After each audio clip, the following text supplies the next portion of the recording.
नमस्कार, दिन भर की बड़ी खबरों में आपका स्वागत है। मैं हूं परवीन शेख। आज इस बुलेटिन में बात होगी संसद में विपक्ष के आगे बेबस हुई मोदी सरकार की, मणिपुर मामले पर अमेरिका के बड़े बयान की, ज्ञानवापी मामले में सुप्रीम कोर्ट से हिंदू पक्ष को लगे झटके की, उमर खालिद से डरी मोदी सरकार की, साथ ही जानेंगे कैसे राजस्थान में लाल डायरी की खुली पोल, और बुलेटिन के आखिर में बात होगी महाराष्ट्र की सियासत पे होने वाले बड़े बदलाव की। इसके साथ ही और भी कई बड़ी खबरों से आपको करवाएंगे रूबरू, लेकिन तमाम बड़ी खबरों से पहले एक नजर सुर्खियों पर। दिल्ली में यमुना फिर खतरे के निशान से ऊपर, हिंडन में भी आई बाढ़, हरियाणा के हथनी बैराज से लगातार छोड़ा जा रहा है पानी। आप नेता सत्येंद्र जैन को सुप्रीम कोर्ट से अंतरिम जमानत मिली, कोर्ट को स्वास्थ्य कारणों का दिया हवाला, मई में मिली थी 42 दिन की बेल। ईपीएफओ ने वित्त वर्ष 2022-23 के लिए ईपीएफ ब्याज दर घोषित की, 6 करोड़ से ज्यादा लोगों को मिलेगा फायदा। पिछली बार मार्च में बढ़ी थी ईपीएफ ब्याज दर। शेयर बाजार में गिरावट, सेंसेक्स 299 अंक गिरकर 66,384 पर हुआ बंद। निफ्टी 72 अंक की गिरावट के साथ 19,672 पर हुआ बंद। ये तो थी सुर्खियां, और अब बात आज की सबसे बड़ी खबर की। संसद के मॉनसून सत्र के तीसरे दिन भी मणिपुर मामले को लेकर मोदी सरकार बुरी तरह से घिरी दिखी। विपक्षी पार्टियां लामबंद होकर बीजेपी सरकार से इस मसले पर संसद में चर्चा की मांग पर अड़ी रहीं। वहीं विपक्षी नेता मांग करते रहे हैं कि पीएम मोदी संसद के दोनों सदनों में मणिपुर पर बयान दें। इसी कड़ी में एक बार फिर कांग्रेस अध्यक्ष ने बीजेपी सरकार पर जमकर निशाना साधा।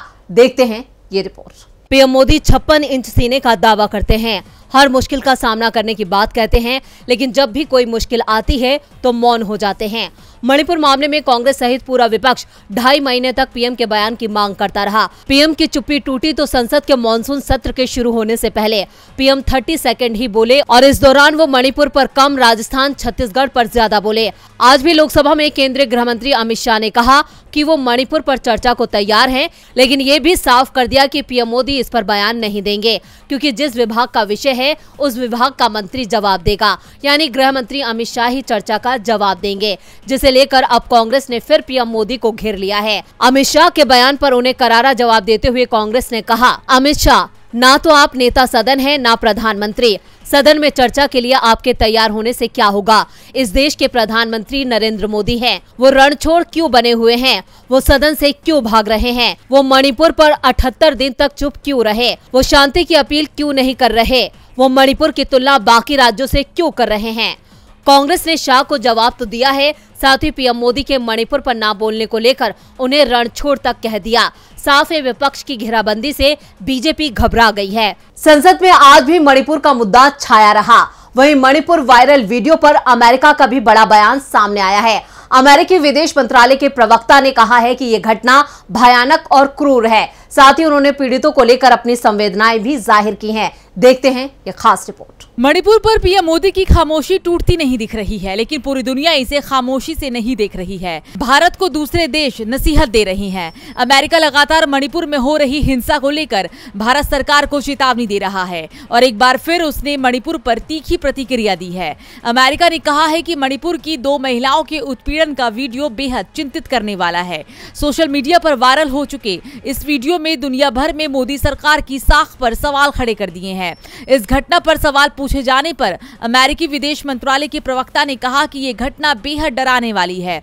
उन्होंने पीड़िता के प्रति संवेदनाएं भी जाहिर की है। प्रवक्ता ने कहा कि मणिपुर में जारी विवाद का सबको साथ लेकर शांतिपूर्ण हल निकालने की कोशिश होनी चाहिए। उन्होंने भारत सरकार से भी अपील की है कि सभी लोगों, घरों और पूजा स्थलों की सुरक्षा सुनिश्चित करें। बीबीसी ने भी इसे लेकर बीजेपी सरकार पर सवाल उठाए हैं। एक पीड़ित युवती की मां ने बीबीसी को बताया कि उनकी बेटी को घर के सामने से उठाया गया था, बाद में घर के सामने फेंक कर चले गए। साथ ही धमकी भी दी गई कि अगर हम इस बारे में बोले तो वो मेरी बेटी की जान ले लेंगे। लेकिन बाद में घटना का वीडियो वायरल हो गया। दूसरी ओर ऑस्ट्रेलिया के समाचार संस्थान एबीसी ने भी पीएम मोदी पर तीखी टिप्पणी की है। एबीसी ने कहा कि बीजेपी शासित राज्य में हुई इस घटना पर पीएम मोदी ने तभी चुप्पी तोड़ी जब महिलाओं के उत्पीड़न का वीडियो वायरल हुआ। ब्रिटिश अखबार गार्डियन ने मणिपुर में जारी हिंसा पर विस्तृत रिपोर्ट में लिखा है कि मणिपुर की यात्रा न करने को लेकर नरेंद्र मोदी की आलोचना हो रही है। रिपोर्ट कहती है कि हिंसा लगातार बढ़ने के बावजूद केंद्र की बीजेपी सरकार ने चुप्पी साधे रखी। प्रधानमंत्री नरेंद्र मोदी की महिमा लंबी सार्वजनिक चुप्पी और मणिपुर का दौरा करने से बचने के लिए उनकी आलोचना भी हो रही है। साफ है कि मणिपुर मामले में दुनिया भर में भारत में महिलाओं की सुरक्षा पर सवाल उठ रहे हैं। मणिपुर को लेकर मोदी सरकार को लगातार झटके पर झटके लग रहे हैं, तो दूसरी तरफ आज ज्ञानवापी मामले में हिंदू पक्ष को सुप्रीम कोर्ट से झटका लगा है। सुप्रीम कोर्ट ने अंजुमन इंतजामिया मस्जिद कमेटी की याचिका पर सुनवाई करते हुए बड़ा आदेश दिया। तो क्या कहा सुप्रीम कोर्ट ने, देखते हैं ये रिपोर्ट। सुप्रीम कोर्ट ने आज वाराणसी की ज्ञानवापी मस्जिद में भारतीय पुरातत्व सर्वेक्षण यानी ASI के सर्वे को लेकर अहम बात कही। शीर्ष कोर्ट ने मस्जिद में ASI के सर्वे पर 26 जुलाई शाम तक के लिए रोक लगा दी है।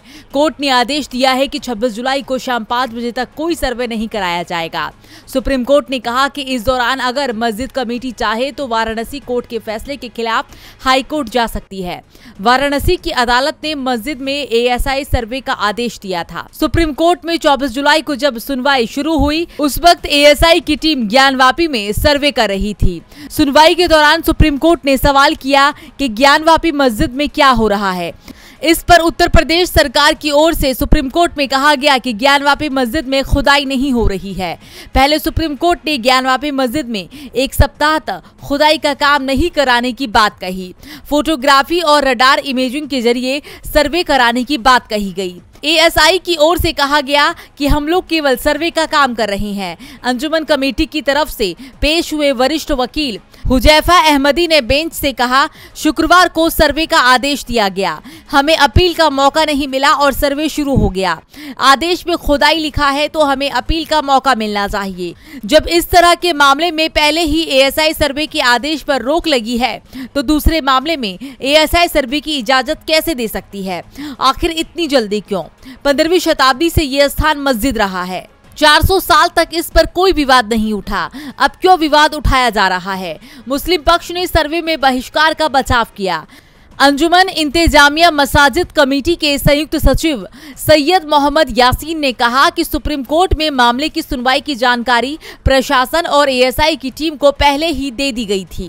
साफ किया गया था कि कमेटी का ध्यान सुप्रीम कोर्ट की सुनवाई पर रहेगा, सर्वे में कोई भी शामिल नहीं हो सकेगा। सुप्रीम कोर्ट के इस आदेश से ज्ञानवापी मामले में नया मोड़ आ गया है। वहीं पूर्व छात्र नेता उमर खालिद को सुप्रीम कोर्ट से राहत नहीं मिली है। उनकी जमानत याचिका पर आज फिर सुनवाई टल गई। क्या है पूरी खबर, देखते हैं ये रिपोर्ट। सुप्रीम कोर्ट ने आज छात्र कार्यकर्ता उमर खालिद की जमानत याचिका पर सुनवाई स्थगित कर दी। उमर खालिद को 2020 के दिल्ली टकराव मामले में गिरफ्तार किया गया था।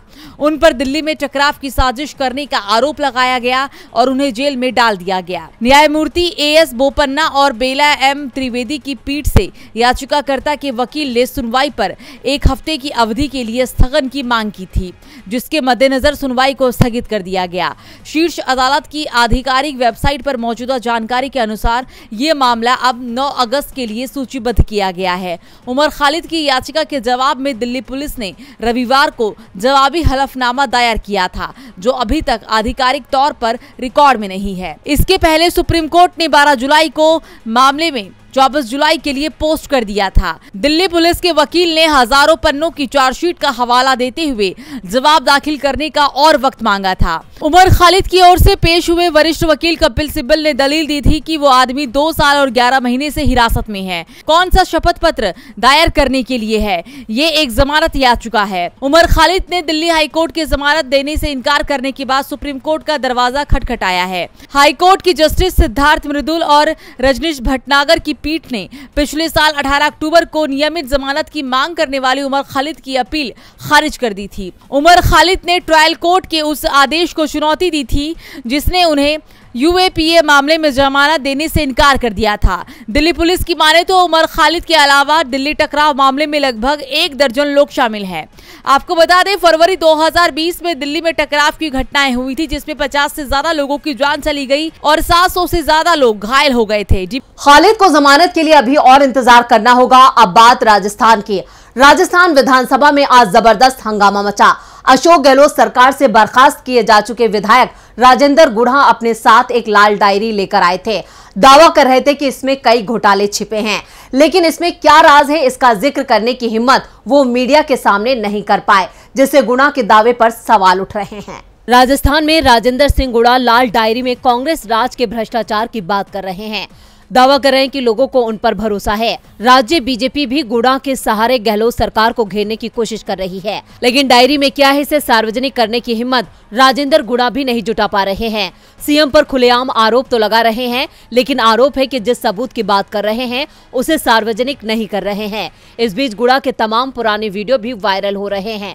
वीडियो में गुड़ा दावा कर रहे हैं कि मैं एक बार फिर बीएसपी से टिकट ले आऊंगा। 2008 में विधायक बना, फिर पार्टी छोड़ी, मंत्री बना।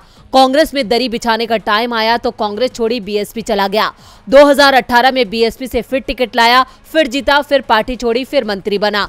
इस बार भी टिकट लाऊंगा। दरअसल गुड़ा का इतिहास ही दल बदल कर रहा है। एक पार्टी से चुनाव जीतते हैं तो कुछ ही दिनों में दूसरी पार्टी में चले जाते हैं। वो उदयपुर वाटी सीट से 2008 और 2018 में बीएसपी से चुनाव जीते हैं और चुनाव जीतने के कुछ समय बाद ही कांग्रेस में आ गए। दोनों ही बार राज्य में कांग्रेस की सरकार बनी। अशोक गहलोत सीएम बने और गहलोत ने दोनों ही बार गुड़ा को अपनी सरकार में मंत्री भी बनाया, लेकिन एक साल से गुड़ा अपनी ही सरकार के खिलाफ बयानबाजी कर रहे थे। दरअसल वो सीएम गहलोत पर दबाव बनाकर मनचाहा मंत्रालय हासिल करने में जुटे हुए थे और जब उनकी मांग पूरी नहीं हुई तो उन्होंने अपनी ही सरकार के खिलाफ तीखे बयान देने शुरू कर दिए, जिसके बाद सीएम अशोक गहलोत ने उन्हें मंत्री पद से बर्खास्त कर दिया। और अब राजेंद्र गुड़ा दावा कर रहे हैं कि तीसरी बार भी वो बीएसपी से टिकट ले आएंगे, लेकिन इस बार बीएसपी ने भी साफ कर दिया है कि हमने गुड़ा के लिए दरवाजे बंद कर दिए हैं। राजस्थान बीएसपी अध्यक्ष भगवान सिंह बाबा ने कहा कि गुड़ा ने बीएसपी से 2 बार विश्वासघात किया है, इसलिए उनके लिए अब बीएसपी के दरवाजे बंद कर दिए गए हैं और कांग्रेस ने भी उन्हें अब पार्टी से निकाल दिया है। अब राजेंद्र गुड़ा खुद अपने जाल में फंस गए हैं। इधर मध्य प्रदेश में चुनावों से पहले ही बीजेपी भी फंसी नजर आ रही है। मध्य प्रदेश में कुछ महीने बाद विधानसभा चुनाव हैं। प्रदेश में मॉनसून भी मेहरबान है, लेकिन बीजेपी पर आफत के ओले गिर रहे हैं। पेशाब, मल और जूता कांड जैसी घटनाओं ने बीजेपी की परेशानी बढ़ा दी है। वहीं राज्य में कांग्रेस की बढ़ती ताकत के सामने बीजेपी को अपनी सत्ता बचाना नामुमकिन नजर आ रहा है। क्या है पूरी खबर, देखते हैं ये रिपोर्ट। मध्य प्रदेश में बीजेपी की मुश्किलें बढ़ती जा रही है।